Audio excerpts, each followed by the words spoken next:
Hello Yamuna. Hello.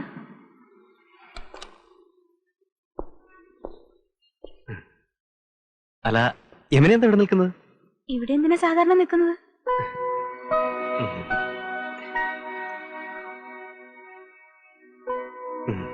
കുറച്ചു കാലമായി യമുനോട് ഒരു കാര്യം ചോദിക്കണമെന്ന് വിചാരിക്കായിരുന്നു.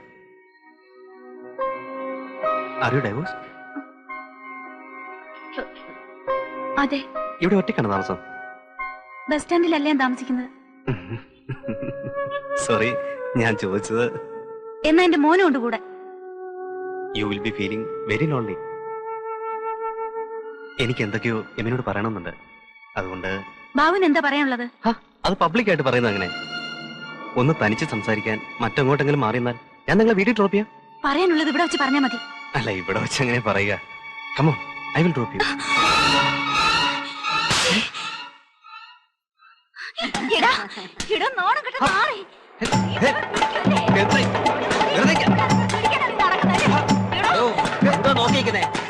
സമയമായി മുഹൂർത്തം സാറേ, ഇത് ഇപ്പോഴേ കാണാൻ പറ്റൂ.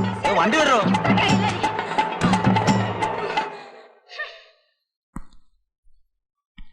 എന്ത് പറ്റി സാറേ? രാവിലെ നല്ല കണിയാണല്ലോ. നാണമില്ല പെണ്ണുങ്ങളോടൊക്കെ ഇങ്ങനെ കാണിക്കാൻ. പിടിക്കണോ? ബസ് കയറാനായിരിക്കും. അല്ല, ലോറി.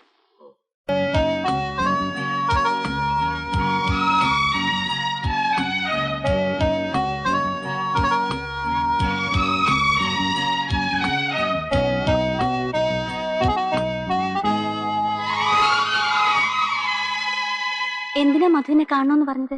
അല്ല, ഒന്നുമില്ല. അമ്മയുടെ കത്തുണ്ടായിരുന്നു.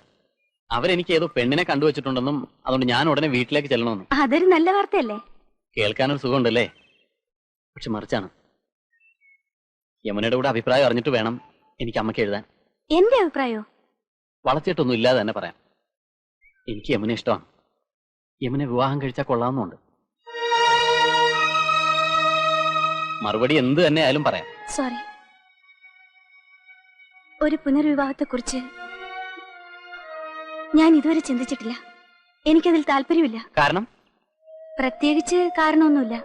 എന്നും ഇങ്ങനെ മോനുമായിട്ട് ഒറ്റയ്ക്ക് ജീവിക്കാനാണോ ആഗ്രഹം? ഒരുപക്ഷെ ആയിരിക്കാം. ഒരു പക്ഷേ ആയിരിക്കാം.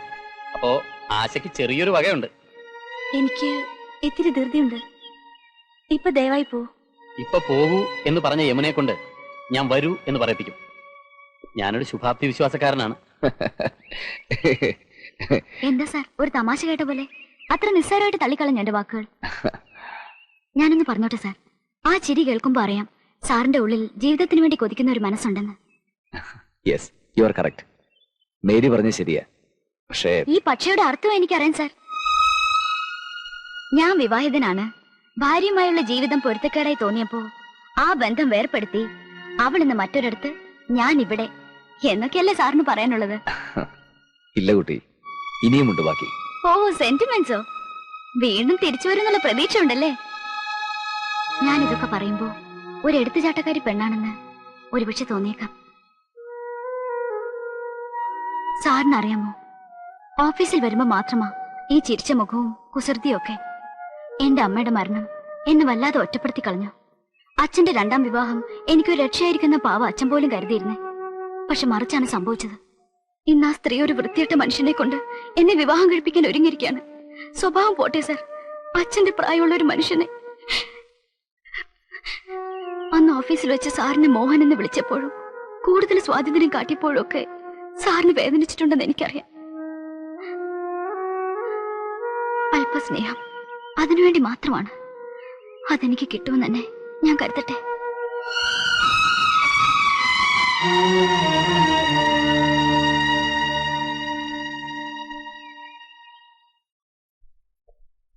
Excuse me. ഞാൻ ക്ഷമ ചോദിക്കുകയാണ്. ഇന്നലെ യമുനോട് ഞാൻ അല്പം അമിത സ്വാതന്ത്ര്യം കാണിച്ചു. ആ കുറ്റബോധം തീരണമെങ്കിൽ യമുന എന്നോട് ക്ഷമിച്ചു എന്ന് പറയണം. ജീവിതത്തിൽ ആദ്യമായിട്ടാണ് ഒരു സ്ത്രീയോട് അത്തരത്തിലൊരു പെരുമാറ്റം. ദയവായി ആ സംഭവത്തെക്കുറിച്ച് കംപ്ലൈന്റ് ചെയ്യരുത്. ബുദ്ധി നശിച്ചൊരു സഹോദരന്റെ ക്ഷമകേടായി അതിനെ കണക്കാക്കിക്കൂടെ? ഞാനതൊക്കെ അപ്പോഴേ മറന്നു. Thank you very much. വരട്ടെ. എന്തായി എന്തായി ഒത്തോ ഒത്തോ ഒത്തോ ഒത്തോ എന്തൊത്തോന്നു? അല്ല സ്വകാര്യം പറയുന്നത് കേട്ടു. ഇവിടുത്തെ എല്ലാ പെണ്ണുങ്ങളും പോലെ അല്ല കാഷ്യർ, കാന്താരിയാണ്. എല്ലാവർക്കും 32 പല്ല് ഒരു നാക്കുമാണ്. ഇത് 32 നാക്ക് 32 പല്ലുമാണ്. എല്ലാ നാക്കുകളും സംസാരിക്കും. തന്നോട് ആരെങ്കിലും അഭിപ്രായം ചോദിച്ചോ? അഭിപ്രായം ചോദിച്ചിട്ട് പറയുന്നതിന്റെ ഒരു വീക്ക്നെസ് ആണ്. ഒന്ന് പോടോ. ചിലപ്പോ ഇതായിരിക്കും ഇയാളുടെ വീക്ക്നെസ്. ക്രേസി. പിന്നെ മേരി ഇന്നലെ ഏത് സിനിമയ്ക്ക് പോയിന്നാ പറഞ്ഞത്? Roman Holiday. ആ, എങ്ങനെയുണ്ട്? കൊള്ളാം സാർ, നല്ല ലവ് സ്റ്റോറിയാ സാർ. ചെക്കപ്പെടണം. One second. പിന്നെ ബർത്ത്ഡേ പാർട്ടി വെറും ഒരു ചോക്ലേറ്റ് മാത്രം ഒതുക്കിയത് മോശമായി പോയി കേട്ടാ. ആ പിന്നെ എന്റെ കൂട്ടുകാരി പറയാ നിന്റെ മാനേജർ നല്ല സ്മാർട്ട് ആണെന്ന്. റിയലി? Thank you. ഇതാണ് സാർ. It's alright. എന്തോ പൊടിയിരുന്നതാ. മേരിക്ക് നാളെയല്ലേ ലീവ് വേണമെന്ന് പറഞ്ഞേ. സൂപ്പറിനോട് ഞാൻ പ്രത്യേകം പറഞ്ഞിട്ടുണ്ട്. എക്സ്ക്യൂസ് മീ, ബാങ്ക് ടൈമിന് മുമ്പ് ചെക്ക് കൊടുത്തയക്കേണ്ടതാ എന്ന് പറഞ്ഞ അവിടെ ജോലി ചെയ്യുന്ന കാണാൻ പാടില്ലേ? പിന്നെ മേരി, ഞാൻ എന്താ പറഞ്ഞോണ്ടെന്ന് വെച്ചാലേ നാളെ പിന്നെ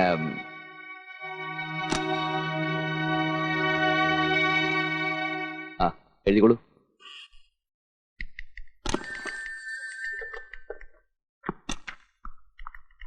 മേരി.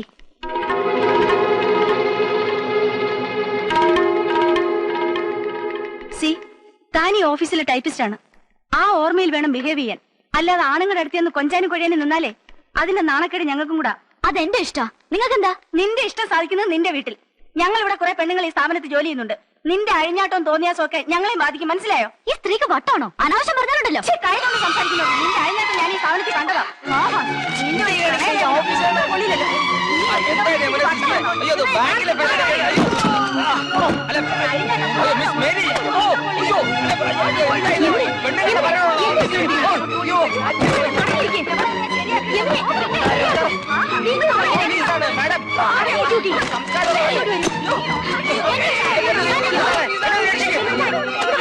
നിർത്തണ പറഞ്ഞത്.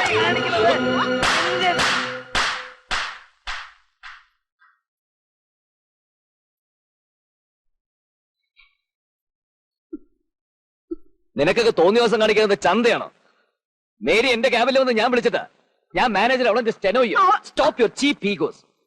അല്ലെങ്കിൽ തന്നെ എന്നെ കുറിച്ച് ഓർത്ത് സഹതപിക്കാൻ നീ ആരാ? എന്റെ കാമുകയോ അതോ ഭാര്യയോ അതോ ഭാര്യയോ അതോ ഭാര്യയോ അതോ ഭാര്യയോ അതോ ഭാര്യയോ? യമുന എന്തിനാ വിളിച്ചത്?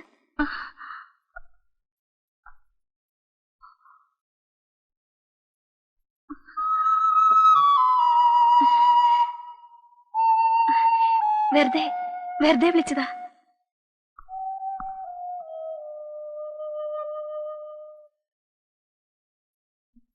സെലക്ഷൻ നന്നായിട്ടുണ്ടല്ലോ. എന്താ പേര്? റഷീദ. റഷീദയുടെ വീട്ടുകാരൊക്കെ വളരെ അവിചാരിതമായിട്ടാണ് ഞങ്ങൾ പരിചയപ്പെട്ടത്. വീട്ടുകാർക്കൊക്കെ എതിർപ്പാണ്. അവർക്ക് പണമുണ്ടെന്നുള്ളതാണ് പ്രശ്നം. അതിനെന്താ, നിങ്ങൾ തമ്മിൽ ഇഷ്ടമാണെങ്കിൽ വിവാഹം നടത്തണം. ആലോചിക്കാതില്ല. അതും കൂടി പറയാനാണ് ഞാൻ വന്നത്. നിങ്ങളുടെയൊക്കെ സഹായം എനിക്ക് എപ്പോഴും ഉണ്ടാവണം. ഈ രണ്ടു കുടുംബങ്ങളെ എതിർത്തുകൊണ്ടുള്ള ഒരു ജീവിതം ചിലപ്പോ അതൊക്കെ ഒരു സുഖമായിരിക്കും അല്ലേ? ബാബു സമാധാനായിരിക്കെ, എല്ലാം നേരെയാകുമെന്ന് വിചാരിക്കാം. തൽക്കാലം ഇത് മറ്റാരും അറിയണ്ട. ഉം. സത്യത്തിൽ മോഹൻ സാർ ഇവിടെയാ താമസിക്കുന്ന വിവരം ഞാൻ ഇപ്പോഴാണ് അറിയുന്നത്. പുള്ളിക്കാരൻ മാരീഡ് അല്ലേ? അല്ലെന്നാ തോന്നുന്നത്. അല്ല എനിക്കിപ്പോ 2 പ്രാവശ്യം ചെക്ക് തരുമോ? അയ്യോ, അതല്ല മധു. പിന്നെ എന്താ കുഴപ്പമെന്ന് എനിക്ക് ഒരു പിടിയും കിട്ടുന്നില്ല. അതിനെ ഇവിടെ നോട്ട് ചെയ്തിരിക്കുന്നത്. പിന്നെ എങ്ങനെ? മിസ്റ്റർ, കുറച്ചു നേരം അല്ലോ ഇവിടെ. I Madhu from national agencies. ഞങ്ങൾ പേയ്മെന്റിന്റെ കാര്യത്തിന് ചെക്ക് അങ്ങോട്ട് അയച്ചു തരും. ഡ്യൂട്ടി സമയത്ത് ഞങ്ങളുടെ സ്റ്റാഫിനെ ഡിസ്റ്റർബ് ചെയ്യരുത്. മനസ്സിലായില്ലേ? സോറി സാർ, ഞാൻ വിളിച്ചിട്ടാണ് മിസ്റ്റർ മധു വന്നത്. അവരുടെ ബില്ലിൽ ഒരു ഡൗട്ട് ഉണ്ടായിരുന്നു.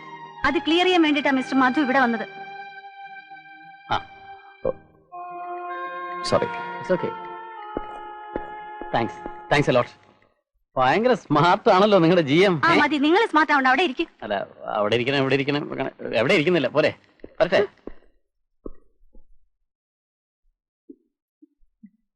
ഏത് ബില്ലിലെ ഡൗട്ട്സ് ക്ലിയർ ചെയ്യാനാ മധു വന്നത്? നിന്റെ ചങ്കുട്ടി ഞാൻ സമ്മതിച്ചു വേണേ. ഇതിനേക്കാൾ ഭയങ്കരമായിട്ടുള്ള എത്ര രംഗങ്ങൾക്ക് എന്നെ സാക്ഷിയാക്കിയിട്ടുണ്ടെന്ന് അറിയാമോ? അതിന് പകരം കരുതി തന്നെയാ ഞാനും ചെയ്ത്. കൊള്ളാം, നന്നായിരിക്കും.